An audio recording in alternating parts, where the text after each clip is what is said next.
જય Ambe. Good morning વિદ્યાર્થી મિત્રો. લાસ્ટ લેક્ચરમાં આપણે દ્રઢ પદાર્થનું સંતુલન વિશે અભ્યાસ કર્યો, બરાબર છે. અને એક બીજો ટોપિક હતો બળયુગ્મ એટલે કે કપલ ફોર્સ વિશે અભ્યાસ કર્યો. ઓકે, કપલ ફોર્સ એટલે કે સમાન મૂલ્યના અને વિરુદ્ધ દિશામાં લાગતા બળોની જોડને કપલ ફોર્સ અથવા તો બળયુગ્મ કહે છે, એવું ભણી ગયા. ઓકે, આને રિલેટેડ એક એક્ઝામ્પલ છે, સમજો. Example number 7. એક્ઝામ્પલ નંબર 7 ક્વેશ્ચનમાં ધ્યાન આપજો મિત્રો. દર્શાવો કે કોઈ બળયુગ્મની ચાક માત્રા એ કોઈ બળયુગ્મની ચાક માત્રા એ બિંદુ પર આધારિત નથી. એ બિંદુ પર આધારિત નથી કે જે બિંદુને અનુલક્ષીને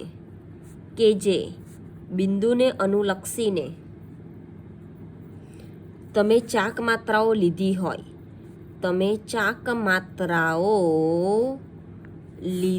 હોય. હવે મિત્રો, ચાક માત્રા એટલે તમને આઈડિયા છે, બળની ચાક માત્રા એટલે તમને આઈડિયા છે ટોર્કને બળની ચાક માત્રા પણ કહે છે એવું કહેવામાં આવેલું હતું, બરાબર છે. અહીં બળયુગ્મની ચાક માત્રા છે, એનો મતલબ બળયુગ્મ એટલે કે બે બળો હશે, બંને બળોના મૂલ્યો સમાન અને પરસ્પર વિરુદ્ધ દિશામાં. એ બંને બળોની ચાક માત્રાને કહેવાશે બળયુગ્મની ચાક માત્રા. એટલે કે એક પ્રકારનું શું છે, ટોર્ક જ છે, બરાબર છે.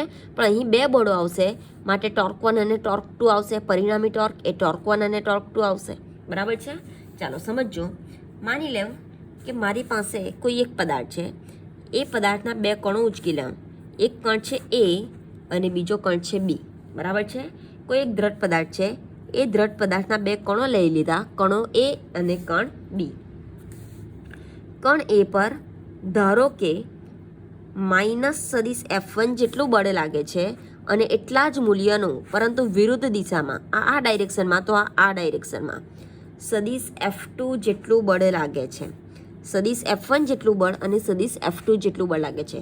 બંને બળોના મૂલ્યો સમાન F, પરંતુ દિશા પરસ્પર વિરુદ્ધ છે. અહીંયા સુધી ક્લિયર છે. ધારો કે કોઈ દ્રઢ પદાર્થના બે કણો, કણ એ અને કણ બી, કણ એ પર લાગતું બળ સદિશ F1 એ માઇનસ F જેટલું છે અને એટલા જ મૂલ્યનું કણ બી પર લાગતું બળ સદિશ F2 એ F જેટલું છે. મૂલ્ય સમાન પરંતુ દિશા વિરુદ્ધ, બરાબર છે. છકો પ્રોબ્લેમ આવડશે? ઓકે, માની લે કે અહીં છે મારું ઉગમ બિંદુ O. આ ઉગમ બિંદુ ઓને અનુલક્ષીને કણ એનો અનુલક્ષીને કણ એનો સ્થાન સદિશ છે સદિશ R1 અને ઉગમ બિંદુ ઓને અનુલક્ષીને કણ બીનો સ્થાન સદિશ છે સદિશ R2. અહીંયા સુધી ક્લિયર છે? છકો પ્રોબ્લેમ? ઓકે, ચાલો તો લખી નાખીએ કે અહીં કણ એ અને બી પર બળયુગ્મ લાગે છે એનો મતલબ થશે બંને કણો પર લાગતા બળોના મૂલ્યો સમાન અને દિશા પરસ્પર વિરુદ્ધ, બરાબર છે. તો અહીં કણ એ અને કણ બી પર બળયુગ્મ લાગે છે, બરાબર છે. ધારો કે કણ એ પર લાગતું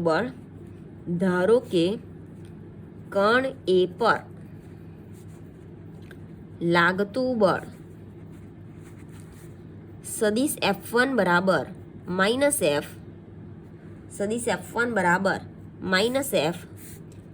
અને કણ બી પર લાગતું બળ સદિશ F2 બરાબર સદિશ F છે.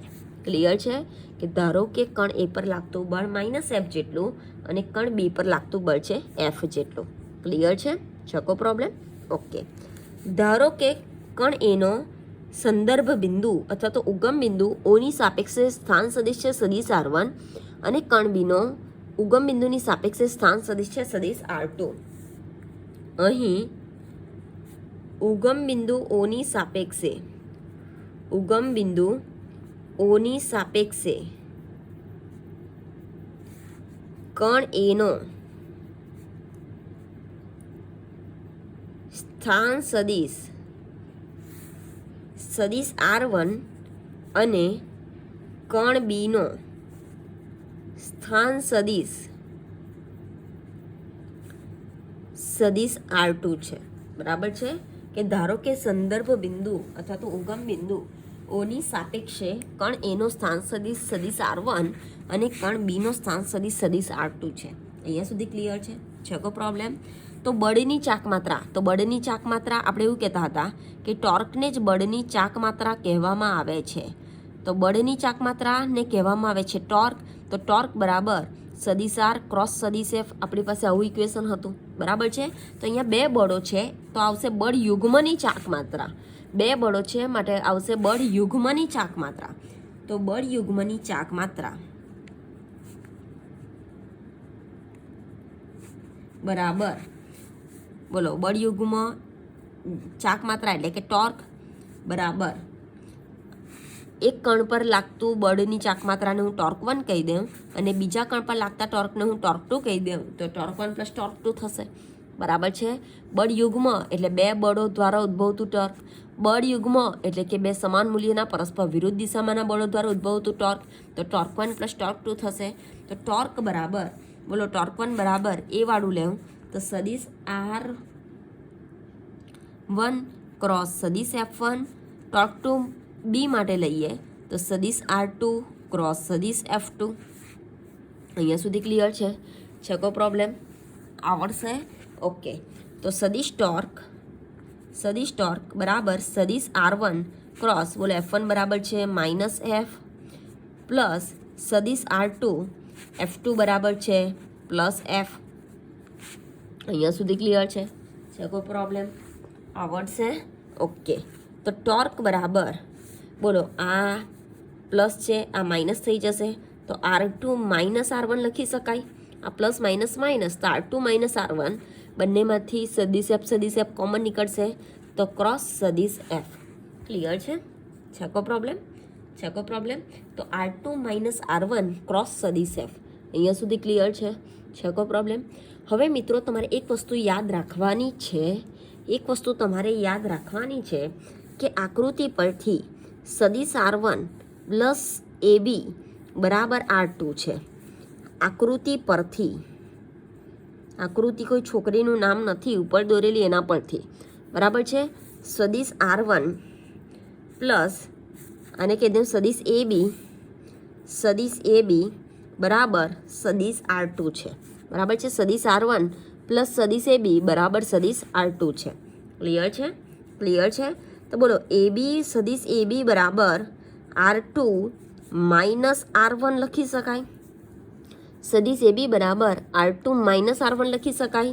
તો ટોર્ક બરાબર બોલો R2 માઇનસ R1 બરાબર સદિશ AB ક્રોસ સદિશ F. સદિશ AB ક્રોસ સદિશ F. અહીંયા સુધી ક્લિયર છે? ચાલો હવે ક્વેશ્ચન સમજો. દર્શાવો કે કોઈ બળયુગ્મની ચાક માત્રા. આ મને મળી ગઈ બળયુગ્મની ચાક માત્રા. બરાબર છે. એ બિંદુ પર આધારિત નથી જે બિંદુને અનુલક્ષીને તમે ચાક માત્રાઓ લીધી હોય. તો મેં કયા બિંદુને અનુલક્ષીને ચાક માત્રાઓ લીધી છે? સંદર્ભ બિંદુ ઉગમ બિંદુને. તો બોલો જે મને ચાક માત્રા મળે છે એ છે AB ક્રોસ F. એનો મતલબ સંદર્ભ બિંદુ સાથે આ બળયુગ્મની ચાક માત્રાને કોઈ જ લેવા દેવા નથી. સંદર્ભ બિંદુ સાથે બળયુગ્મની ચાક માત્રાને કોઈ લેવા દેવા નથી. શા માટે? તો ABને પણ સંદર્ભ બિંદુ સાથે ઉગમ બિંદુ પર આધારિત નથી અને F પણ ઉગમ બિંદુ પર આધારિત નથી. માટે કહી શકાય કે ટોર્ક પણ ઉગમ બિંદુ પર આધારિત નથી. માટે કહી શકાય કે બળની ચાક માત્રા એ ઉગમ બિંદુથી સ્વતંત્ર છે. ક્લિયર છે? કે અહીં સદિશ AB અને સદિશ F એ ઉગમ બિંદુ પર આધારિત નથી. ઉગમ બિંદુ પર આધારિત નથી. માટે બળની ચાક માત્રા એ ઉગમ બિંદુથી સ્વતંત્ર છે જે દર્શાવવાનું છે. બરાબર છે. માટે બળની ચાક માત્રા નોટ બળની ચાક માત્રા. શેની ચાક માત્રા? બળ યુગ્મની ચાક માત્રા એ ઉગમ બિંદુથી સ્વતંત્ર છે. ક્લિયર છે? છે કો પ્રોબ્લેમ? આવડશે? આવડશે? તો આ છે મિત્રો એક્ઝામ્પલ નંબર 7. આ છે એક્ઝામ્પલ નંબર 7. ક્લિયર છે કો પ્રોબ્લેમ? આવડશે? ઓકે, ચાલો આગળ નાની નાની 2-3 થિયરી આપેલી છે.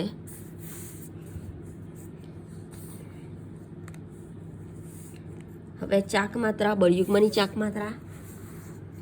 માત્રાનો સિદ્ધાંત. હવે પછીની થિયરી છે ચાક માત્રાનો સિદ્ધાંત.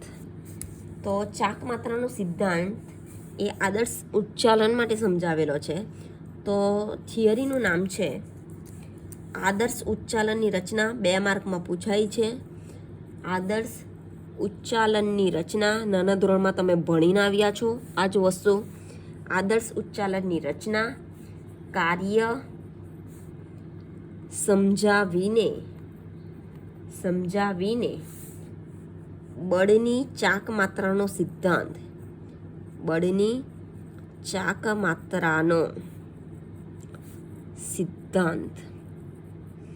ચાલો આદર્શ ઉચ્ચાલનની વાત કરીએ તો ઉચ્ચાલન તરીકે એક અવગણીય દળવાળો પાતળો સળિયો લેવાનો છે.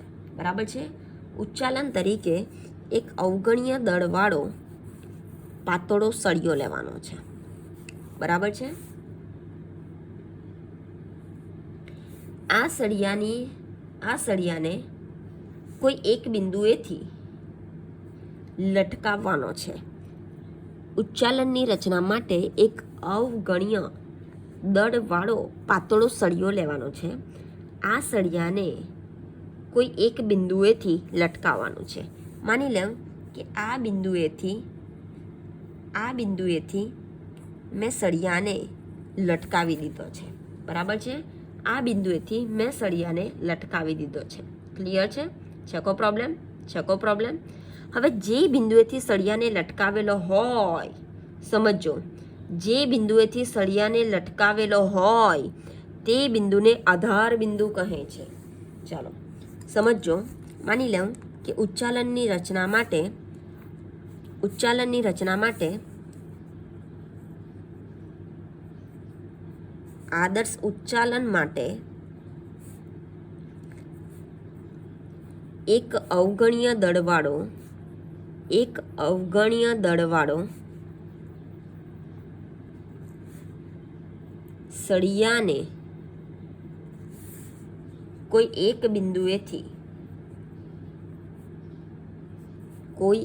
બિંદુએથી કિલકિત કરો અથવા તો લટકાવો. બિંદુએથી લટકાવેલ છે. જે બિંદુએથી લટકાવેલ છે એ આ બિંદુને આધાર બિંદુ કહે છે. આ બિંદુને આધાર બિંદુ કહે છે. ક્લિયર છે? તો માની લેમ કે આ બિંદુથી લટકાવેલ છે, જેને નામ આપી દે O, તો O એ શું થઈ જશે? આધાર બિંદુ. ક્લિયર છે? કો પ્રોબ્લેમ? ઓકે, ચાલો હવે સમજો. આધાર બિંદુ O થી ડાબી તરફનું અંતર છે D1 જેટલું. આધાર બિંદુ O થી ડાબી તરફનું અંતર છે D1 જેટલું અને આધાર બિંદુ O થી જમણી તરફનું અંતર છે D2 જેટલું. બરાબર છે? તો આધાર બિંદુથી ડાબી તરફ D1 જેટલા અંતરે અને આધાર બિંદુથી જમણી તરફ D2 જેટલા અંતરે 2 બળો સદિશ F1 અને સદિશ F2 લાગે છે નીચેની તરફ. બરાબર છે? ત્રાજવાની કલ્પના કરો. ત્રાજવું તો બોલો વચ્ચેથી કસેથી લટકાવેલું હશે. નીચે પલ્લા હશે. પલ્લું એટલે ખબર, મમ્મીની સાડીનું પલ્લું નથી. બરાબર છે? નીચે પલ્લા હશે. અને દાખલા તરીકે શાકભાજી, તો આ બાજુ શાકભાજી મૂકવામાં આવશે, આ બાજુ કિલો, તો કિલોનું વજનિયું મૂકવામાં આવશે. બરાબર છે? તમને આઈડિયા હશે. ત્રાજવું તમે જોયું હશે, આવી રીતે લટકાવેલું હશે. નીચે પલ્લા હશે. પલ્લા એટલે કે મમ્મીનું સાડીનું પલ્લું નથી. બરાબર છે? જે શાકભાજી, દાખલા તરીકે ભીંડી, તો બોલો આમ બાજુ ભીંડી મૂકીશું. કિલો ભીંડી, તો અહીંયા કિલોનું વજનિયું મૂકીશું. બરાબર છે. તો બોલો બંને તરફ બળ કઈ તરફ લાગે છે? આને હું કહી દઉં આધાર બિંદુ. આ આધાર બિંદુથી ડાબી તરફ D1 જેટલું અંતર, આ આધાર બિંદુથી જમણી તરફ D2 જેટલું અંતર. માની લેવું કે આ યાંત્રિક સંતુલનમાં છે, એટલે કે સંતુલિત અવસ્થામાં છે. બરાબર છે. D1 જેટલા અંતરે નીચેની તરફ સદિશ F જેટલું બળ, નીચેની તરફ સદિશ F જેટલું બળ લાગે છે. અહીંયા સુધી ક્લિયર છે? છે કો પ્રોબ્લેમ? છે કો પ્રોબ્લેમ? છે કો પ્રોબ્લેમ? આવડશે? તો સમજો કે ધારો કે આધાર બિંદુ O થી D1 જેટલા અંતરે અને આધાર બિંદુ O થી જમણી તરફ D2 જેટલા અંતરે અનુક્રમે સદિશ F1 અને સદિશ F2 જેટલા બળો સળિયાને લંબ રૂપે નીચેની તરફ લાગે છે. બરાબર છે. તો લખી નાખીએ મિત્રો કે આધાર બિંદુ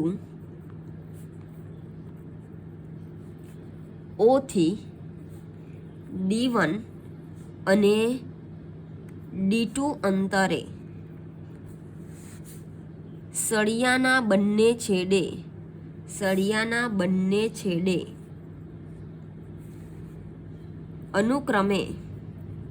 અનુક્રમે સદિશ F1 અને સદિશ F2 જેટલા બળો સળિયાને લંબ રૂપે લાગે છે.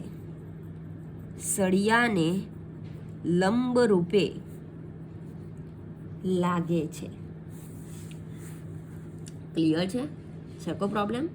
ક્લિયર છે? છે કો પ્રોબ્લેમ? ઓકે, ચાલો હવે મિત્રો સમજો કે આખું જે આ પદાર્થ છે એ પદાર્થનું દળ તે બિંદુ તેના દ્રવ્યમાન કેન્દ્ર એ મધ્યમાં કેન્દ્રિત થયેલું હશે. ચાલો એ પછી સમજીએ. હવે આ જે આધાર બિંદુ છે O, એ આધાર બિંદુ પર ઉપરની તરફ કયું બળ લાગશે? લંબ પ્રતિક્રિયા બળ લાગશે. આધાર બિંદુ પર ઉપરની તરફ કયું બળ લાગશે? લંબ પ્રતિક્રિયા બળ લાગશે, જેને આપણે નોર્મલ ફોર્સ N વડે દર્શાવીએ છીએ, પણ અહીંયા R વડે પણ દર્શાવો તો પણ રિએક્શનરી ફોર્સ માટે R વડે પણ દર્શાવો તો ચાલે. તો ઉપરની તરફ લંબ પ્રતિક્રિયા બળ લાગે છે. બરાબર છે. આધાર બિંદુએ ઉપરની તરફ લંબ પ્રતિક્રિયા બળ લાગે છે. અહીંયા સુધી ક્લિયર છે? છે કો પ્રોબ્લેમ? આ જે લંબ પ્રતિક્રિયા બળ છે મિત્રો એ ઉપરની તરફ, તો અહીં સળિયા પર જે છેડા પર પરસ્પર લંબ બળો લાગે છે સદિશ F1 અને સદિશ F2 એ નીચેની તરફ છે. એનો મતલબ કે સદિશ F1 અને સદિશ F2 બળો એ લંબ પ્રતિક્રિયા બળની વિરુદ્ધ દિશામાં લાગે છે. બરાબર છે. કે સળિયાને છેડે મુક્ત છેડે લાગતા બળો સદિશ F1 અને સદિશ F2 એ લંબ પ્રતિક્રિયા બળની વિરુદ્ધ દિશામાં લાગે છે. અહીંયા સુધી ક્લિયર છે? અહીંયા સુધી ક્લિયર છે? અહીંયા સુધી ક્લિયર છે? છે કો પ્રોબ્લેમ? ઓકે. કે અહીં આધાર બિંદુ પર લાગતું લંબ પ્રતિક્રિયા બળ, આધાર બિંદુ પર લાગતું લંબ પ્રતિક્રિયા બળ, આ થોડી બોરિંગ થિયરી છે 2-3 આ ચેપ્ટરમાં. આધાર બિંદુ પર લાગતું લંબ પ્રતિક્રિયા બળ એટલે કે રિએક્શનરી ફોર્સ એ સદિશ F1 અને સદિશ F2 ની વિરુદ્ધ દિશામાં લાગે છે. સદિશ F1 અને સદિશ F2 ની વિરુદ્ધ દિશામાં લાગે છે. બરાબર છે. એનો મતલબ આ ઉપરની તરફ એટલે કે ઉધર્વ દિશામાં, તો આ નીચેની તરફ એટલે કે અધો દિશામાં. તો ઉધર્વ દિશામાંના ફોર્સને, ઉપર તરફના ફોર્સને ધન ગણી લઈએ તો નીચે તરફના ફોર્સને માઇનસ ગણવું પડશે. બરાબર છે. કે અહીં લંબ પ્રતિક્રિયા બળ ઉધર્વ દિશામાં લાગે છે, જ્યારે સદિશ F1 અને સદિશ F2 બળો એ અધો દિશામાં લાગે છે. બરાબર છે. આ લંબ પ્રતિક્રિયા બળ જે ઉધર્વ દિશામાં લાગે છે એને કેવા ગણતા? ધન ગણતા. જે સળિયાના મુક્ત છેડે સદિશ F1 અને સદિશ F2 જેટલો બળ લાગે છે, જે અધો દિશામાં લાગે છે, તેને કેવા ગણતા? ઋણ ગણતા.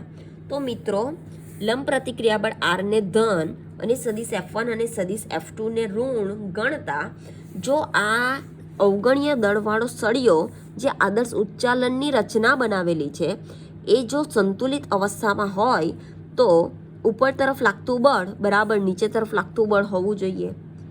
ઉપર તરફ લાગતું બળ બરાબર નીચે તરફ લાગતું બળ હોવું જોઈએ. એટલે કે આર બરાબર F1 પ્લસ F2 થવું જોઈએ. આર બરાબર F1 પ્લસ F2 થવું જોઈએ. બરાબર છે. અથવા તો R minus F1 minus F2 બરાબર 0 થવું જોઈએ. અહીંયા સુધી ક્લિયર છે? ચેકો પ્રોબ્લેમ. તો અહીં સંતુલન માટે ઉધર્વ દિશામાં લાગતું બળ બરાબર અધો દિશામાં લાગતું બળ થવું જોઈએ. એટલે કે આર બરાબર F1 પ્લસ F2 થવું જોઈએ અથવા તો R minus F1 minus F2 બરાબર 0 થવું જોઈએ. ક્લિયર છે? છેકો પ્રોબ્લેમ આવડશે? ઓકે, ચાલો હવે તમને કીધું કે કલ્પના કરો ત્રાજવાની. ત્રાજવું એ એક ઉચ્ચાલનની રચના ધરાવે છે એવું તમે 5મા કે 6ઠ્ઠા ધોરણમાં ભણી ગયા હશો. બરાબર છે. એક ત્રાજવાની કલ્પના કરો. આ છે મારું આધાર બિંદુ, આ છે D1 જેટલા અંતરે જ્યાં મેં 1 કિલોનું વજનિયું મૂકેલું છે, આ છે D2 જેટલા અંતરે જેમાં મેં ભીંડી માપવા માટેની ભીંડી મૂકેલી છે. બરાબર છે. તો મિત્રો આધાર બિંદુથી એક વસ્તુ કે જેનું વજન માપવાનું છે. બરાબર છે. એક વસ્તુ કે જેનું વજન, ચાલો એ જવા દેવું. તો આધાર બિંદુથી ઉચ્ચાલનમાં જે વસ્તુને ઉચકવાની હોય તે વસ્તુને ભાર કહે છે. તો બેમાંથી એકને શું કહી દઈએ? ભાર. F1 અથવા F2 બેમાંથી એકને શું કહી દઈએ? ભાર. બરાબર છે. તો ઉચ્ચાલનમાં એમ એકવાર વાંચશો તો બહુ ઇઝી થિયરી છે મિત્રો. ઉચ્ચાલનમાં જેને એકવાર ફરી પછી રિવાઇઝ કરાવીશ તો બહુ ઇઝી લાગશે. ત્યારે ઉચ્ચાલનમાં જેને ઉચકવાનું હોય તેને ભાર કહે છે. માની લેમ કે મારે અહીંયા જે બળ લાગે છે એને મારે ઉચકવાનું છે તો એને શું કહીશું? ભાર. તો અહીં F1 એ શું છે? ભાર છે. તો અહીં F1 એ ભાર છે. ઓકે, F1 એ ભાર છે. ઓકે, હવે ભાર F1 અને આધાર બિંદુ O વચ્ચેના અંતરને કહેવામાં આવે છે ભાર ભુજા. આધાર બિંદુ O થી ભારને લટકાવેલ અંતરને કહેવામાં આવે છે ભાર ભુજા. આ બધું તમે નાના ધોરણમાં ભણીને આવ્યા છો. બરાબર છે. તો આધાર બિંદુ O થી ભારને લટકાવેલ અંતર, તો બોલો F1 એ ભાર, તો અંતર એ કયું થઈ જશે? D1 ને ભાર અંતર કહે છે. D1 ને ભાર અંતર કહે છે. અહીંયા સુધી ક્લિયર છે? છેકો પ્રોબ્લેમ. ઓકે, ચાલો એક છેડાનું કામ પતી ગયું F1 અને D1. હવે બીજા છેડાનું જે F2 ને કહેવામાં આવે છે પ્રયાસ અને ભુજાને કહેવામાં આવે છે પ્રયાસ ભુજા. બરાબર છે. F2 ને કહેવામાં આવે છે પ્રયાસ. હવે દાખલા તરીકે બોલો 1 કિલોગ્રામનું વજન મેં મૂકી દીધું તો એને કહેવાશે ભાર. હવે આટલું વજન કરવા માટે અહીંયા મારે પ્રયાસ કરવો પડશે, ભીંડી મૂકવી પડશે. બોલો થોડી મૂકીશ, હજુ નમતું નથી, હજુ થોડી મૂકીશ, હજુ નમતું નથી, હજુ થોડી મૂકીશ. બોલો નમી ગયું તો થોડી કાઢી લઈશ, એટલે કે પ્રયાસ કરીશ. તો આ બળને કહેવામાં આવે છે, આ વજનને કહેવામાં આવે છે પ્રયાસ અને આ ભુજાને કહેવામાં આવે છે પ્રયાસ ભુજા. ક્લિયર છે? છકો પ્રોબ્લેમ. ઓકે, તો સમજો મિત્રો, આ ઉચ્ચાલનના જે છેડાને ઉચકવાનું તેને ભાર કહે છે. ઉચ્ચાલનના બીજા છેડે ભારને ઉપાડવા લાગતા બળને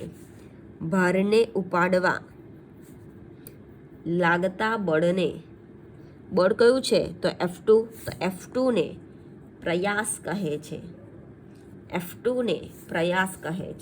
બરાબર છે. અને આધાર બિંદુથી અંતર D2 ને પ્રયાસ ભુજા કહે છે, પ્રયાસ ભુજા કહે છે. ક્લિયર છે? છે કોઈ પ્રોબ્લેમ? તો માની લેવું આ છે મારું આધાર બિંદુ, આ છે ભાર, તો આ છે ભાર અંતર, આ છે પ્રયાસ, તો આ થઈ જશે પ્રયાસ અંતર. F1 એ ભાર, તો D1 એ ભાર અંતર, F2 એ પ્રયાસ, તો D2 એ પ્રયાસ અંતર. ક્લિયર છે? છે કોઈ પ્રોબ્લેમ? છે કોઈ પ્રોબ્લેમ? છે કોઈ પ્રોબ્લેમ? આવડશે? આવડશે? ઓકે, ચાલો. હવે મિત્રો આજે આદર્શ ઉચ્ચાલન ની રચના કરેલી છે. જે આદર્શ ઉચ્ચાલન બનાવેલું છે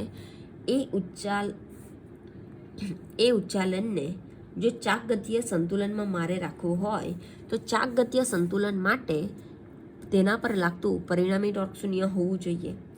ચાકગતીય સંતુલન માટે તેના પર લાગતું પરિણામી ટોર્ક શૂન્ય હોવું જોઈએ.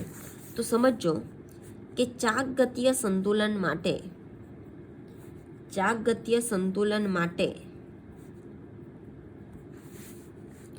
પરિણામી ટોર્ક શૂન્ય થવું જોઈએ. શૂન્ય થવું જોઈએ એટલે કે ટોર્ક બરાબર 0 થવું જોઈએ. સમેશન ઓફ ટોર્ક બરાબર 0 થવું જોઈએ. અહીં બે બળો છે તો બે ટોર્ક ઉદ્ભવશે, તો ટોર્ક 1 પ્લસ ટોર્ક 2 બરાબર 0 થવું જોઈએ. અહીંયા સુધી ક્લિયર છે? ટોર્ક 1 પ્લસ ટોર્ક 2 બરાબર 0 થવું જોઈએ. અહીંયા સુધી ક્લિયર છે? હવે મિત્રો આને કહી દઉં એ બિંદુ, આને કહી દઉં બી બિંદુ. તો એ બિંદુ પાસે જો હું ટોર્ક શોધી નાખું તો બોલો ટોર્ક બરાબર સદિશ આર ક્રોસ સદિશ એફ. એ પાસે ટોર્ક સદિશ ટોર્ક બરાબર સદિશ આર ક્રોસ સદિશ એફ. બરાબર છે? તો સદિશ આર બરાબર છે D1, આ છે F1 અને બંને વચ્ચેનો એંગલ બનશે 90 ડિગ્રી. તો થઈ જશે D1 F1 sin 90. બરાબર છે? D1 F1 sin 90. એવી જ રીતે બી પાસે ટોર્ક તો સદિશ ટોર્ક બરાબર સદિશ આર ક્રોસ સદિશ એફ. બરાબર, બોલો બી પાસે ટોર્ક, અંતર છે D2, બળ છે F2, બંને વચ્ચેનો એંગલ છે 90 ડિગ્રી. તો D2 F2 sin 90, D2 F2 sin 90. Clear છે? હવે મિત્રો sin 90 ની વેલ્યુ કેટલી થશે? 1. sin 90 ની વેલ્યુ કેટલી થશે? 1.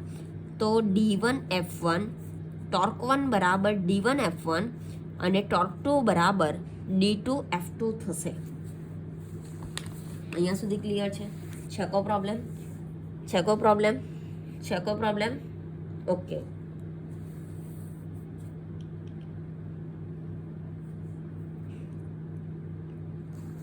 ચાલો, હવે ચાકગતીય સંતુલન માટે પરિણામી ટોર્ક શૂન્ય થવું જોઈએ. પરિણામી ટોર્ક શૂન્ય થવું જોઈએ. તો અહીંયા મિત્રો થોડી મિસ્ટેક થયેલી છે. એ બિંદુ પાસે આ ઋણ x અક્ષની દિશામાં છે તો -D1 આવશે, આ -D1 આવશે. બરાબર છે?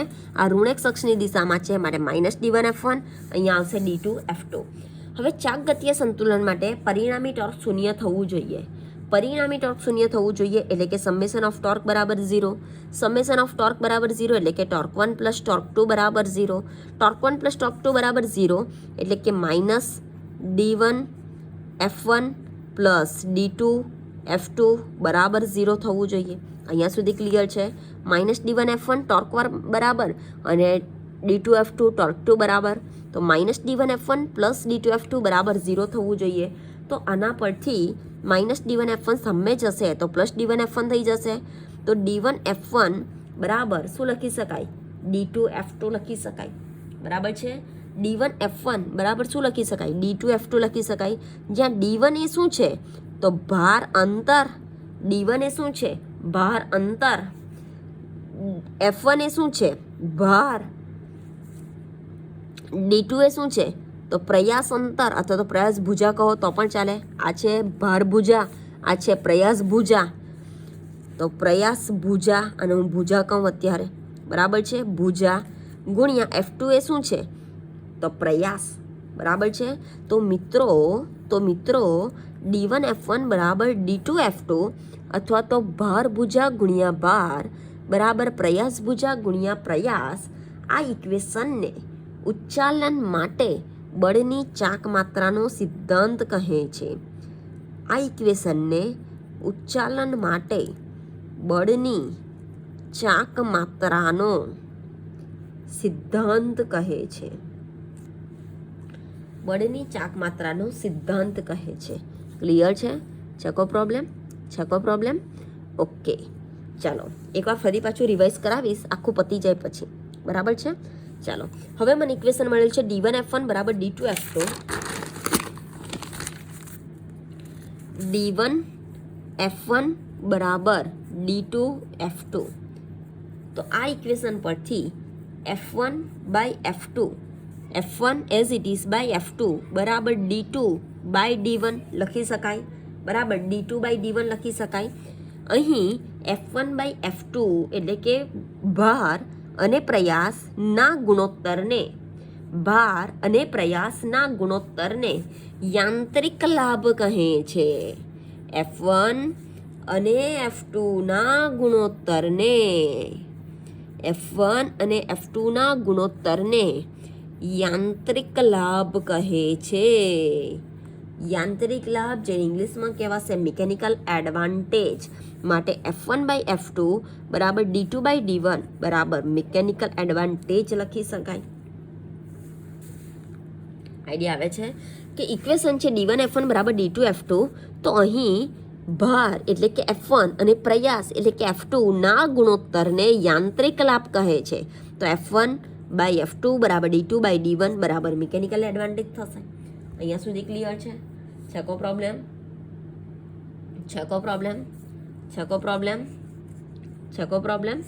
ઓકે, ચાલો. તો આથી મિકેનિકલ એડવાન્ટેજ વધારવા માટે એટલે કે યાંત્રિક લાભ વધારવા માટે, યાંત્રિક લાભ વધુ મેળવવા માટે પ્રયાસ ભુજા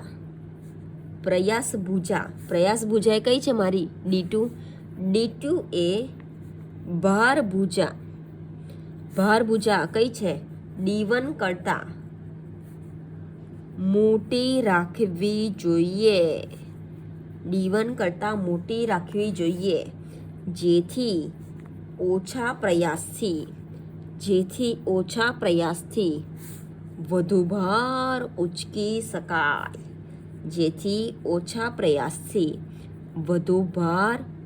શકાય. હવે મિત્રો સમજો, આ f1 બાય f2 ને યાંત્રિક લાભ કહે છે. તો f1 બાય f2 બરાબર d2 બાય d1 જેને કહેવામાં આવે છે મિકેનિકલ એડવાન્ટેજ. જો મારે મિકેનિકલ એડવાન્ટેજ યાંત્રિક લાભ વધારવો હોય તો વધારવા માટે બોલો d2 વધારે હોવું જોઈએ કોના કરતાં? d1 કરતાં. કેમ કે આ બંને સમપ્રમાણમાં, આ બંને વ્યસ્ત પ્રમાણમાં. આઈડિયા આવે છે? અને જો વધારવું હોય તો આ વધારે રાખવું પડે. આ શું છે? તો પ્રયાસ ભુજા. આ શું છે? તો ભાર ભુજા. તો પ્રયાસ ભુજા એ ભાર ભુજા કરતાં જો વધારે હોય તો યાંત્રિક લાભ વધારી શકાય છે. ક્લિયર છે? અને યાંત્રિક લાભ વધારી શકાયનો મતલબ કે ઓછા પ્રયાસથી વધુ વજન ઉચકી શકાય છે. ક્લિયર છે? છે કોઈ પ્રોબ્લેમ? ઓકે, હવે મિત્રો અહીં જે મેં ભાર અને પ્રયાસ જે f1 અને f2 બળો લગાડેલા છે એ સળિયાને લંબરૂપે લગાડેલા છે. પણ જો બળો સળિયાને લંબરૂપે ન લાગેલા હોય અને કોઈક ખૂણે લાગતા હોય તો પણ આ જ બળની ચાક માત્રાનો સિદ્ધાંત લાગુ પાડી શકાય છે.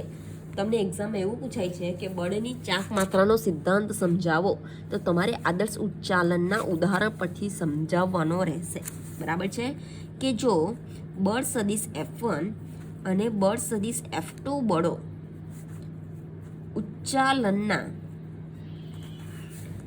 સળિયાને લંબ રૂપે ન હોય પણ કોઈ કોણે લાગતા હોય તો પણ બળની ચાક માત્રાનો સિદ્ધાંત અપ્લાય કરી શકાય છે, સિદ્ધાંત લાગુ પાડી શકાય છે. ઓકે, ચાલો હવે સમજો એકવાર, બહુ ઇઝી છે, તરત જ ખબર પડી જશે. અહીંયા ધ્યાન આપજો મિત્રો, આદર્શ ઉચ્ચાલનની રચના, બધાનું ધ્યાન આ બાજુ, કે અહીં એક અવગણ્ય દળવાળો આદર્શ ઉચ્ચાલન બનાવવા માટે એક અવગણ્ય દળવાળો પાતળો સળિયો લીધો છે. બરાબર છે, અને એ સળિયાને કોઈ એક બિંદુએથી લટકાવેલ છે. ક્લિયર છે? જે બિંદુએથી તેને લટકાવેલ છે એ બિંદુને કહેવામાં આવે છે આધાર બિંદુ. તે બિંદુને કહેવામાં આવે છે આધાર બિંદુ. બરાબર છે. હવે આધાર બિંદુથી ડાબી તરફ D1 જેટલા અંતરે સદિશ F1 જેટલું બળ તેને લંબ દિશામાં, અને આધાર બિંદુઓથી જમણી તરફ D2 જેટલા અંતરે સદિશ F2 જેટલું બળ સળિયાને લંબ તરફ લગાડવામાં આવે છે. આધાર બિંદુઓથી D1 અને D2 અંતરે સળિયાના બંને છેડે F1 અને F2 જેટલા બળો લંબ રૂપે લાગે છે. ક્લિયર છે? એક અવગણીય દળવાળો સળિયો જેને કોઈ એક બિંદુએથી કિલકિત કરેલ છે અથવા તો લગાડેલ છે, લટકાવેલ છે. જે બિંદુએથી લટકાવેલ છે તે થઈ જશે તેનું આધાર બિંદુ. બરાબર છે. આધાર બિંદુથી D1 અને આધાર બિંદુથી D2 જેટલા અંતરે F1 અને F2 બળો લંબ રૂપે સળિયાને લાગે છે. ક્લિયર છે? છેકો પ્રોબ્લેમ? ઓકે. અહીં આધાર બિંદુ પર કયું બળ લાગશે? લંબ પ્રતિક્રિયા બળ. એ લંબ પ્રતિક્રિયા બળ એ F1 અને F2ની કઈ દિશામાં લાગે છે? વિરુદ્ધ દિશામાં લાગે છે. આ ઉપર તરફ લાગે છે માટે લંબ પ્રતિક્રિયા બળ એ ઉધર્વ દિશામાં, જેને આપણે ધન ગણીશું, અને F1 અને F2 એ નીચેની તરફ લાગે છે એટલે કે અધો દિશામાં, જેને આપણે ઋણ ગણીશું. તો સંતુલિત અવસ્થા માટે બોલો, ઉધર્વ દિશામાંના ધન તો R ધન થશે, અધો દિશામાંના ઋણ તો -F1 -F2 થશે. બરાબર 0 થવું જોઈએ સળિયાના સંતુલન માટે. બરાબર છે. જો R -F1 -F2 બરાબર 0 તો R બરાબર F1 + F2 થવું જોઈએ. એટલે કે જેટલું બળ ઉપર તરફથી લાગે છે એટલું જ બળ નીચે તરફથી લાગતું હોવું જોઈએ. ઓકે, છેકો પ્રોબ્લેમ? આવડશે? ઓકે. હવે તમને કીધું તે પ્રમાણે કે એક બાજુ વજનિયું મૂકી દેવા. બરાબર છે. એટલે કે ભાર, વજન મૂકીશ તો ભાર, બીજી બાજુ પ્રયાસ કરીશ આને પહોંચવાનો, આટલા વજન સુધી જવા માટેનો, તો તેને કહેવામાં આવે છે પ્રયાસ. તો ઉચ્ચાલનમાં જેને ઉચકવાનું હોય તેને ભાર કહે છે. ઉચ્ચાલનમાં જેને ઉચકવાનું હોય તેને ભાર કહે છે. અને અહીં F1 એ શું છે? ભાર છે. બરાબર છે. F1 એ શું છે? ભાર છે. અને આધાર બિંદુઓથી ભાર વચ્ચેના અંતરને ભાર અંતર કહે છે. તો D1 એ ભાર અંતર છે, અને આ ભુજાને ભાર ભુજા કહે છે. આ ભુજાને ભાર ભુજા કહે છે. ક્લિયર છે? છેકો પ્રોબ્લેમ?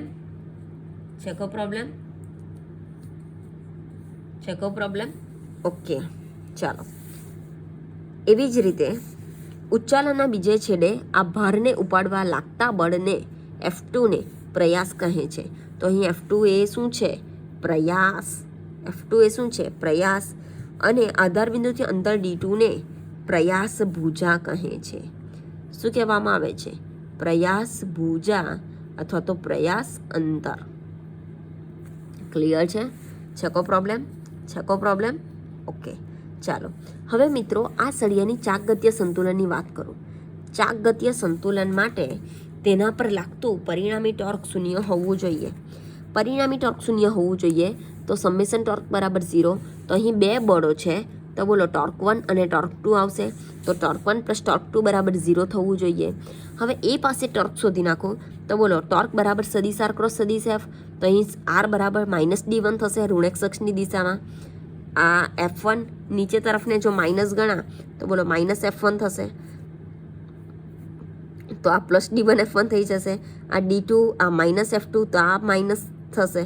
આઈડિયા આવે છે? આ મેં મારાથી ધન જ ગણાઈ ગયા છે. તો આ -D1 -F1 બંને વચ્ચેનો એંગલ છે 90 ડિગ્રી. તો -D1 -F1 sin 90 બરાબર 1 - પ્લસ તો D1 F1. એવી જ રીતે બી પાસે ટોર્ક તો સદિશ D2 -F2 sin 90 તો -D2 F2 થશે. તો D1 F1 -D2 F2 બરાબર 0.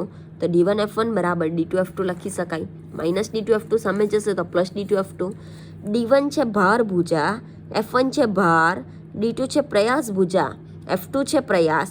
તો ભાર ભુજા ગુણ્યા ભાર બરાબર પ્રયાસ ભુજા ગુણ્યા પ્રયાસ, જેને કહેવામાં આવે છે ઉચ્ચાલન માટે બળની ચાક માત્રાનો સિદ્ધાંત. તમને એક્ઝામમાં એવું પૂછાય કે ઉચ્ચાલન માટે બળની ચાક માત્રાનો સિદ્ધાંત લખો 1 માર્ક SQ. તો આવશે D1 F1 બરાબર D2 F2 અથવા તો ભાર ભુજા ગુણ્યા ભાર બરાબર પ્રયાસ ભુજા ગુણ્યા પ્રયાસ. બરાબર છે? અને જો 2-3 માર્કમાં પૂછાય તો આખું તમારે લખવું પડશે. ઓકે, હવે D1 F1 બરાબર D2 F2 છે મિત્રો. તો અહીં F1/F2 બરાબર D2/D1 લખી શકાય. તો અહીં F1 અને F2ના ગુણોત્તરને યાંત્રિક લાભ કહે છે. F1 અને F2ના ગુણોત્તરને યાંત્રિક લાભ કહે છે, જેને ઇંગ્લિશમાં કહેવાશે મિકેનિકલ એડવાન્ટેજ. હવે જો મિકેનિકલ એડવાન્ટેજ વધારવું હોય તો અંશ વધારવું પડે, એટલે કે પ્રયાસ ભુજા એ ભાર ભુજા કરતાં કેવી હોવી જોઈએ? વધારે હોવી જોઈએ. તો યાંત્રિક લાભ વધુ મેળવવા માટે પ્રયાસ ભુજા D2 એ ભાર ભુજા D1 કરતાં મોટી રાખવી જોઈએ, જેથી ઓછા પ્રયાસથી વધુ ભાર ઉચકી શકાય. બરાબર છે? છકો પ્રોબ્લેમ આવડશે? ઓકે, હવે અહીં F1 અને F2 બળો એ સળિયાને લંબ રૂપે લાગે છે, પણ જો સળિયાને લંબ રૂપે લાગતા ન હોય અને કંઈક ખૂણે લાગતા હોય તો પણ આ સિદ્ધાંત અપ્લાય કરી શકાય છે. ક્લિયર છે? છકો પ્રોબ્લેમ આવડશે? બહુ ઇઝી છે, જો એકવાર વાંચો તો આવડી જશે. બરાબર છે? ઓકે, ત્યાર પછીનો એક નાનો અમથો ટોપિક છે મિત્રો, ગુ કેન્દ્ર. ગુ એટલે ગુરુત્વ કેન્દ્ર, સેન્ટર ઓફ ગ્રેવિટી. બરાબર છે? Centre of gravity. જેવી રીતે દ્રવ્યમાન કેન્દ્ર એવી જ રીતે છે ગુરુત્વ કેન્દ્ર, પણ બંને વચ્ચેનો ડિફરન્સ થોડોક અલગ છે. એ તમને નેક્સ્ટ ટોપિકમાં આવશે. કોઈ એક નાનો પદાર્થ છે,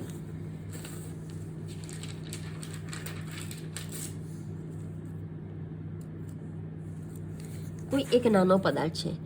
દ્રવ્યમાન કેન્દ્ર એટલે શું? તો કણોના બનેલા તંત્રનું સમગ્ર દ્રવ્યમાન જે બિંદુ આગળ કેન્દ્રિત થયેલું હોય તેને તે તંત્રનું દ્રવ્યમાન કેન્દ્ર કહે છે, એવું તમે ભણી ગયા. અહીં એક નાનો પદાર્થ છે અને એ નાના પદાર્થનું દળ જે બિંદુ આગળ કેન્દ્રિત થયેલું હોય તે બિંદુને ગુરુત્વ કેન્દ્ર કહે છે. બરાબર છે? કે નાના પદાર્થનું સમગ્ર દળ જે બિંદુ પર કેન્દ્રિત થયેલું હોય તે બિંદુને ગુરુત્વ કેન્દ્ર અથવા તો સેન્ટર ઓફ ગ્રેવિટી કહે છે. બરાબર છે? કે નાના પદાર્થનું સમગ્ર દળ જે બિંદુ પર કેન્દ્રિત થયેલું હોય તે બિંદુને ગુરુત્વ કેન્દ્ર અથવા તો સેન્ટર ઓફ ગ્રેવિટી કહે છે. બરાબર?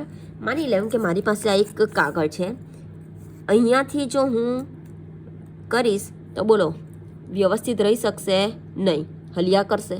બરાબર છે? એનો મતલબ આ બિંદુ આગળ તેનું સેન્ટર ઓફ ગ્રેવિટી નથી. પણ જો અહીંયાથી પકડીશ તો બોલો સંતુલિત અવસ્થામાં રહે છે. એનો મતલબ કે જે અનિયમિત મેં કાગળ લીધેલું છે એ કાગળને જો પેન્સિલની અણી કે કોઈ પણ અણી પર ટેકવવામાં આવે અને તે કાગળ રેખીય અને ચાકગતીય સંતુલનમાં રહે. બોલો, રેખીય સંતુલનમાં પણ છે, ચાકગતીય સંતુલનમાં પણ છે, નથી ગોળ ફરતું કે નથી રેખીય ગતિ કરતું. બરાબર છે? તો તે બિંદુને તે કાગળનું ગુરુત્વ કેન્દ્ર કહે છે. તો આ બિંદુને આ કાગળનું સેન્ટર ઓફ ગ્રેવિટી કહે છે, CG. અહીંયા સુધી ક્લિયર છે? છકો પ્રોબ્લેમ? ઓકે, સમજો. માની લો કે મારી પાસે કોઈ એક અનિયમિત પૂઠું છે. આ અનિયમિત પૂઠાને કોઈ એક તીક્ષ્ણ વસ્તુ વડે ટેકવેલ છે. બરાબર છે? આ એક અનિયમિત પૂઠાને કોઈ તીક્ષ્ણ વસ્તુ વડે ટેકવેલ છે અને જે બિંદુએથી ટેકવેલ છે તે બિંદુને કહેવામાં આ રીતે ટેકવેલ છે અને આ રીતે ટેકવેલ છે ત્યારે આ પૂઠું સ્થાનાંતરીય અને ચાકગતીય સંતુલનમાં રહે છે. જ્યારે આ બિંદુએથી ટેકવેલ છે ત્યારે પૂઠું અહીંયાથી ટેકું છું ત્યારે સ્થાનાંતરીય કે ચાકગતીય સંતુલનમાં રહેતું નથી, અહીંયાથી ટેકું છું ત્યારે રહેતું નથી. પણ આ બિંદુથી ટેકવેલ છે ત્યારે પૂઠું સ્થાનાંતરીય કે ચાકગતીય સંતુલનમાં રહે છે. તો તે બિંદુને તે પૂઠાનું સેન્ટર ઓફ ગ્રેવિટી કહે છે. ક્લિયર છે? છકો પ્રોબ્લેમ? કે જે બિંદુએથી પૂઠાને ટેકવતા તે રેખીય કે ચાકગતીય સંતુલનમાં રહે ચાકગતીય સંતુલનમાં રહે તો તે બિંદુને પૂઠાનું ગુરુત્વ કેન્દ્ર કહે છે. તો તે બિંદુને પૂઠાનું ગુરુત્વ કેન્દ્ર કહે છે. બરાબર છે. ચાલો હવે સમજો મિત્રો, તો આ જે બિંદુ છે સેન્ટર ઓફ ગ્રેવિટી, ગુરુત્વ કેન્દ્ર, તેના ઉપરની તરફ તો ફોર્સ લાગવાનું. કયું બળ? લંબ બળ, રિએક્શનરી ફોર્સ, જેને આર વડે દર્શાવીશું. નીચેની તરફ પણ બળ લાગવાનું. કયું બળ? વજન બળ, જેને mg વડે દર્શાવીશું. બરાબર છે. હવે ઉપર તરફ અને નીચે તરફથી બળ લાગવા છતાં તેનું નથી સ્થાનાંતર ઉપર થતું કે નથી સ્થાનાંતર નીચે થતું, તે રેખીય સંતુલનમાં છે. સમજો, આ જે ગુરુત્વ કેન્દ્ર છે તેના ઉપર અને નીચે બંને તરફ બળ લાગવા છતાં તે રેખીય ગતિ કરતું નથી, રેખીય સંતુલનમાં છે. એનો મતલબ કે તેના પર લાગતું પરિણામી બળ, જેટલું રિએક્શનરી ફોર્સ લાગે છે એટલું જ ગ્રેવિટેશનલ ફોર્સ લાગતું હોવું જોઈએ. જેટલું ઉપર તરફથી બળ લાગે છે એટલું જ નીચે તરફથી બળ લાગતું હોવું જોઈએ. જો એવું હશે તો જ તે રેખીય સંતુલનમાં છે એમ કહેવાય. ક્લિયર છે કે જો પૂઠાને જે બિંદુથી ટેકવેલ હોય અને એ બિંદુથી ટેકવતા જો તે રેખીય અને ચાંગત્ય સંતુલનમાં હોય તો તે બિંદુને તે પૂઠાનું ગુરુત્વ કેન્દ્ર કહે છે. અહીંયા સુધી ક્લિયર છે? અહીંયા સુધી ક્લિયર છે. હવે ગુરુત્વ કેન્દ્ર પર ઉપર તરફ રિએક્શનરી ફોર્સ લાગશે, નીચેની તરફ ગ્રેવિટેશનલ ફોર્સ લાગશે, છતાં પણ તે ગતિ કરતું નથી, સ્થાનાંતર કરતું નથી. એનો મતલબ કે રેખીય સંતુલનમાં છે. અને રેખીય સંતુલનમાં છે એનો મતલબ ઉપર તરફથી જેટલું બળ લાગે છે એટલું જ નીચે તરફથી બળ લાગતું હોવું જોઈએ. બરાબર છે. તો મિત્રો એવું લખી શકાય કે અહીં ગુરુત્વ કેન્દ્ર પર અથવા તો પેન્સિલની અણી પર ઉપર તરફ એટલે કે ઉધર્વ દિશામાં લંબ પ્રતિક્રિયા બળ અને અધો દિશામાં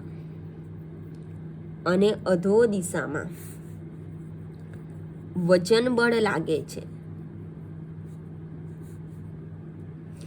અહીં પૂઠું રેખીય સંતુલનમાં હોવાથી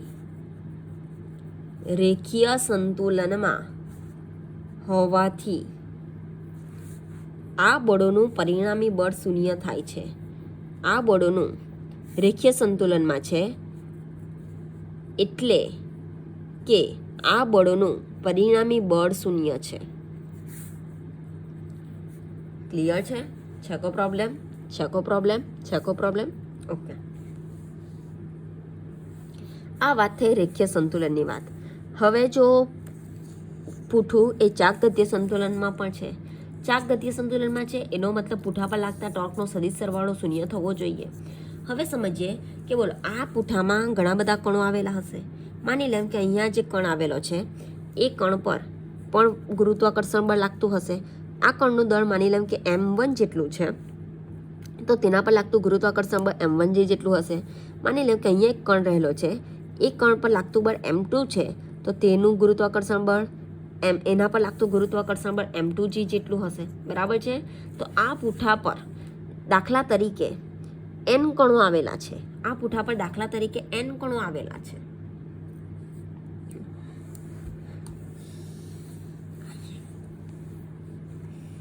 અને એ કણો પર લાગતા ગુરુત્વાકર્ષણ બળને કારણે શું ઉદ્ભવશે? ટોર્ક ઉદ્ભવશે.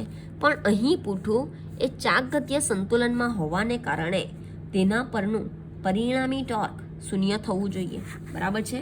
સમજો કે અહીં પૂઠા પરના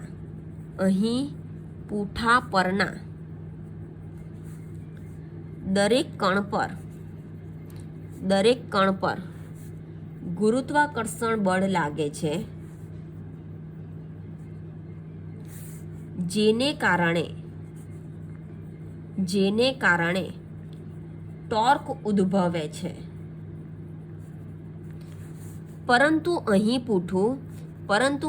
પૂઠું ચાકગતીય સંતુલનમાં હોવાથી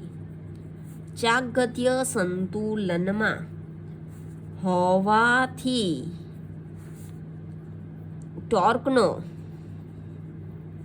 સરવાળો શૂન્ય થાય, ટોર્કનો સરવાળો શૂન્ય થાય, બરાબર છે. ધારી લેમ કે ધારો કે ગુરુત્વ કેન્દ્રથી આરઆઈ જેટલા અંતરે, એક લઈ લઉં આરઆઈ જેટલા અંતરે કોઈ એમઆઈ કણ છે અને એ એમઆઈ કણ પર લાગતું બળ એમઆઈજી જેટલું છે, બરાબર છે. કે ધારો કે ગુરુત્વ કેન્દ્રથી સ્થાન સદિશ આરઆઈ જેટલા અંતરે કણ એમઆઈ અને એ એમઆઈ પર લાગતું ગુરુત્વાકર્ષી બળ એમઆઈજી જેટલું છે, બરાબર છે. તો બોલો ઉદ્ભવતું ટોર્ક સ્થાન સદિશ આરઆઈ અને ગુરુત્વાકર્ષી બળ એમઆઈજી હોય, તો ટોર્ક બરાબર, બોલો ટોર્ક બરાબર સદિશ આર ક્રોસ સદિશ એફ, તો ટોર્કાઈ બરાબર સદિશ આરઆઈ ક્રોસ એફ બરાબર એમજી, તો એમઆઈજી થશે. અહીંયા સુધી ક્લિયર છે? છે કોઈ પ્રોબ્લેમ? અહીંયા સુધી ક્લિયર છે? કોઈ પ્રોબ્લેમ? ઓકે. પણ અહીં ચાકગતીય સંતુલનમાં હોવાથી સમેશન ઓફ ટોર્ક બરાબર સમેશન ઓફ ટોર્ક બરાબર 0 થવું જોઈએ, એટલે કે સમેશન ઓફ ટોર્કાઈ બરાબર 0 થવું જોઈએ. સમેશન ઓફ ટોર્કાઈ બરાબર 0, તો સમેશન ઓફ આરઆઈ એમઆઈ જી બરાબર 0 થવું જોઈએ, બરાબર છે. અને જો સમેશન ઓફ આરઆઈ એમઆઈ જી બરાબર 0 થાય તો કણ પૂઠું ચાકગતીય સંતુલનમાં છે એમ કહેવાય. કે આથી પૂઠું ચાકગતીય સંતુલનમાં રહે છે. અહીંયા આવો લીધેલો છે કણ, જેને કારણે તેનો સ્થાન સદિશ આર અને બળ એફ વચ્ચેનો ખૂણો કેટલો થશે? 90 ડિગ્રી અને sin 90 બરાબર 1. ક્લિયર? ઓકે. ચાલો સમજો. અહીં ગુરુત્વ કેન્દ્રનો મતલબ શું? તો કોઈ નાનો પદાર્થ, એ પદાર્થને જો પેન્સિલની અણી પર ટેકવવામાં આવે અને જે બિંદુએ ટેકવતા તે સ્થિર અવસ્થામાં રહે. સ્થિરનો મતલબ તે રેખીય સંતુલનમાં પણ અને ચાકગતીય સંતુલનમાં પણ, તો તે બિંદુને તે પદાર્થનું ગુરુત્વ કેન્દ્ર કહે છે, બરાબર છે. અહીં એક અનિયમિત પૂઠું લીધેલું છે, એને પેન્સિલની અણી પર ટેકવતા તે સ્થિર એટલે કે રેખીય પ્લસ ચાકગતીય સંતુલનમાં છે, તો તે કેન્દ્રને તેનું સેન્ટર ઓફ ગ્રેવિટી કહે છે, બરાબર છે. હવે આના સેન્ટર ઓફ ગ્રેવિટી પર ઉપર તરફ લંબ બળ, નીચેની તરફ વજન બળ, છતાં પણ તે સ્થિર નથી, ઉપર ગતિ કરતું નથી, નીચે ગતિ કરતું. એનો મતલબ તે રેખીય સંતુલનમાં છે અને રેખીય સંતુલન માટે આર બરાબર એમજી થવું જોઈએ. ક્લિયર છે? કોઈ પ્રોબ્લેમ? અહીં પદાર્થમાં આવેલા જુદા જુદા કણો પર ગુરુત્વાકર્ષી બળ લાગે છે અને એ ગુરુત્વાકર્ષી બળને કારણે ટોર્ક ઉદ્ભવશે. તો મિત્રો પૂઠું એ ચાકગતીય સંતુલનમાં છે, તો તેના ઉપરનું પરિણામી ટોર્ક 0 થવું જોઈએ. ક્લિયર છે? કોઈ પ્રોબ્લેમ? આવડશે? ઓકે. હવે બીજી રીતથી પણ ગુરુત્વ કેન્દ્ર શોધી શકાય છે. સમજો, બીજી એક રીત છે નાના છોકરાની રમત જેવી, કે બીજી રીતથી ગુરુત્વ કેન્દ્ર કઈ રીતે શોધી શકાય. તો એક અનિયમિત પદાર્થ લઈ લીધો છે, બરાબર છે. કોઈ એક અનિયમિત પદાર્થ લઈ લીધો છે અને એને જુદા જુદા બિંદુએથી આવી રીતે લટકાવી દીધો છે. પહેલાં અહીંયાથી લટકાવેલો છે, એને નામ આપી દીધું એ, બરાબર છે. જુદા જુદા બિંદુએથી એને લટકાવી દીધો છે. બોલો, અહીંયા લટકાવી દીધો, તો એમાંથી પસાર થતી રેખા દોરી દીધી, જેને કહી દીધું A1. ક્લિયર છે? હવે થોડો ઘુમાવી દીધો અને અહીંયાથી લટકાવી દીધો. અહીંયાથી કાઢી નાખ્યો, અહીંયાથી લટકાવી દીધો, એને કહી દીધું બી. એમાંથી પસાર થતી રેખા દોરી દીધી, જેને કહી દીધું B1. હવે થોડો ઘુમાવી દીધો, અહીંયાથી લટકાવી દીધો, એને કહી દીધું C. એમાંથી પસાર થતી રેખા ડ્રો કરી નાખી, જેને કહી દીધું C1. ક્લિયર છે? હજુ થોડો ઘુમાવી દીધો, એને કહી દીધું D. બરાબર છે? એમાંથી પસાર થતી રેખા દોરી દીધી, જેને કહી દીધું D1. ક્લિયર છે? કોઈ પ્રોબ્લેમ?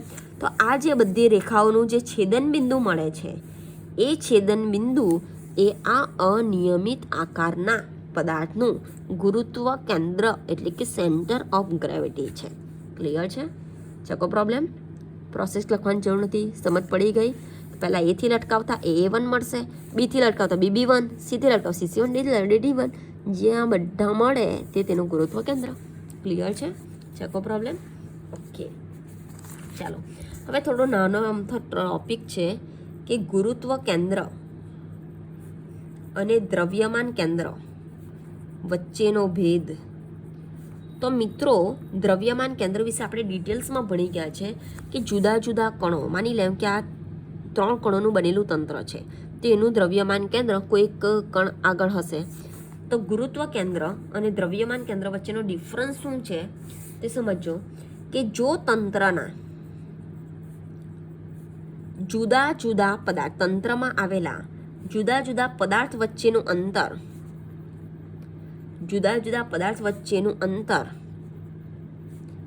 તે પદાર્થના પરિમાણ કરતાં વધુ હોય, તે પદાર્થના પરિમાણ કરતાં વધુ હોય તો દ્રકે મળે. દ્રકે એટલે કે દ્રવ્યમાન કેન્દ્ર મળે. બરાબર છે. અને એના કરતા ઓપોઝ પણ જો તંત્રના જુદા જુદા કણો વચ્ચેનું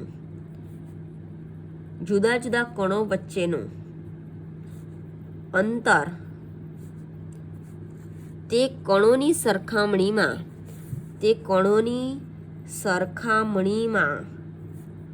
ઓછું હોય તો ગુરુત્વ કેન્દ્ર મળે. બરાબર છે.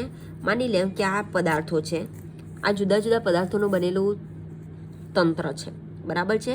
તંત્રના જુદા જુદા પદાર્થ વચ્ચેનું અંતર તે પદાર્થના પરિમાણ કરતાં, બોલો આની સરખામણીમાં બંને વચ્ચેનું ડિસ્ટન્સ કેવું છે? ઘણું વધારે છે. બરાબર છે.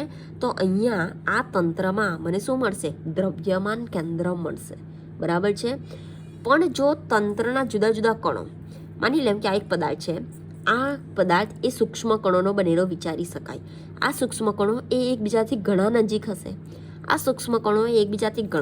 હશે, તો કણો વચ્ચેનું અંતર કણોની સરખામણીમાં ઘણું ઓછું હોય તો ગુરુત્વ કેન્દ્ર મળે. ક્લિયર છે? છેકો પ્રોબ્લેમ આવડશે? ઓકે, ચાલો બીજું છે અવકાશમાં, એટલે કે ત્રિપરિમાણમાં પદાર્થનું ગુરુત્વ કેન્દ્ર અને દ્રવ્યમાન કેન્દ્ર એક જ હોય છે. અવકાશમાં પદાર્થનું ગુકે અને દ્રકે એક જ હોય છે. ઓકે, ચાલો ત્રીજું, આપણે દ્રવ્યમાન કેન્દ્ર નક્કી કરવા માટેની રીત અગાઉ ભણી ગયા છે કે દ્વિપરિમાણમાં દ્રવ્યમાન કેન્દ્ર, ત્રિપરિમાણમાં દ્રવ્યમાન કેન્દ્ર, 2 કણોના બનેલા તંત્રનું દ્રવ્યમાન કેન્દ્ર, n કણોના બનેલા તંત્રનું દ્રવ્યમાન કેન્દ્ર. બરાબર છે. એમાં કશે પણ આપણે ગુરુત્વાકર્ષણ બળ સાંભળ્યું છે? હા કે ના? બરાબર છે. તો દ્રવ્યમાન કેન્દ્ર શોધવા માટે ગુરુત્વાકર્ષણ બળની જરૂર નથી. જ્યારે ગુરુત્વ કેન્દ્ર શોધવા માટે ગુરુત્વાકર્ષણ જરૂરી છે. ક્લિયર છે? છેકો પ્રોબ્લેમ? તો આ છે difference between centre of gravity and centre of mass. Clear? આ થોડી બકવાસ અને જોવા જઈએ તો ઇઝી થિયરી છે. ઓકે, જો કોઈ પ્રોબ્લેમ હોય તો કોન્ટેક્ટ કરી શકો છો. અને હવે પછી ચેપ્ટર નંબર 5ના MCQ ઓનલાઈન તમને ભણાવવામાં આવશે. બરાબર છે. તો કમ્પલસરી બધાએ પ્રેઝન્ટ રહેવું. આજે પહેલો દિવસ હતો તો કંઈ માત્ર તમને થોડી માહિતી જ આપવામાં આવી હતી, કંઈ ભણાવવામાં આવેલું હતું નહીં. તો મહેરબાની કરીને આવતીકાલે, એટલે આગલા દિવસે વિડીયો ઉતારું છું, એટલે કે આવતીકાલે બધાએ પ્રેઝન્ટ રહેવું. ઓકે, અને જો કોઈ પ્રોબ્લેમ હોય તો કોન્ટેક્ટ કરી શકો છો. ઓકે, ચેપ્ટર નંબર 7 એ ઘણું લેન્ધી છે. જેટલું ચાલે એટલું કમ્પલસરી કરતા રહેવું, પ્લસ વીકલી રિવિઝન પણ કરવું, તો જ તમને ફાયદો થશે. ઓકે, અને જો કોઈ પ્રોબ્લેમ હોય તો કોન્ટેક્ટ કરી શકો છો. Okay, thank you.